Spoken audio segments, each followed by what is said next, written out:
talking about research, it's an interesting area because there's something called translational research, which basically means that it takes 20 years for science in a lab, a scientific paper, to reach the doctor's office or the doctor's clinic. So all we know now about, or a lot of what we know about gluten, came from a genius scientist called Alessio Fasano. It's a funny story. He was working on a cholera vaccination and he was very excited about it and it was almost ready, and he tested it on animals and he was ready to test it on human beings, but it didn't work and he got very depressed. But then he started thinking about the mechanism, about this leaky gut mechanism, and he realized actually that gluten makes everybody's gut leaky. And we know now that leaky gut is at the bottom of, so many of our health ailments. So, to start getting better, with anything, whether it be, skin or depression or immune system, we have to work on the gut first. Which is why I suggest to everybody, basically, they cut out gluten. And that was part of our homework when we were studying, was to get rid of gluten for 2 weeks. Actually, it wasn't even gluten, it was wheat for 2 weeks, and then reintroduce it. By the way, you couldn't even have a speck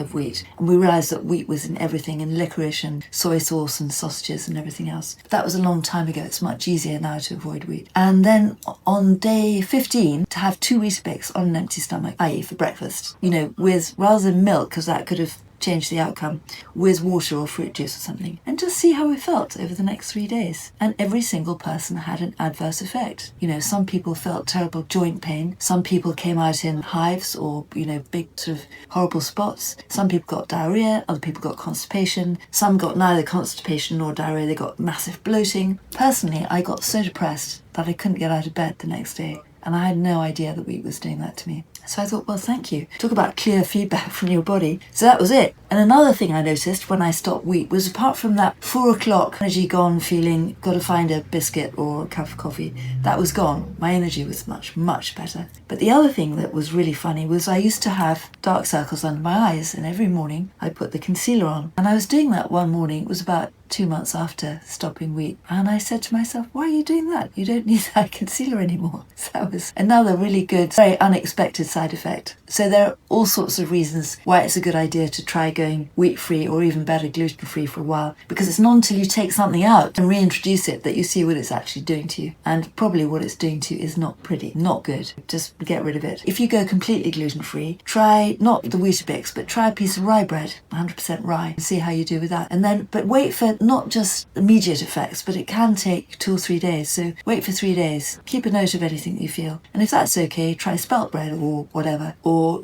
some of the gluten-free grains before you try wheat, because modern wheat is bred to contain a lot of gluten, because that makes the bread lighter and fluffier and the dough's more elastic, so it's easier to work with. And it's gluten really that's no good for us human beings. So that's a little challenge.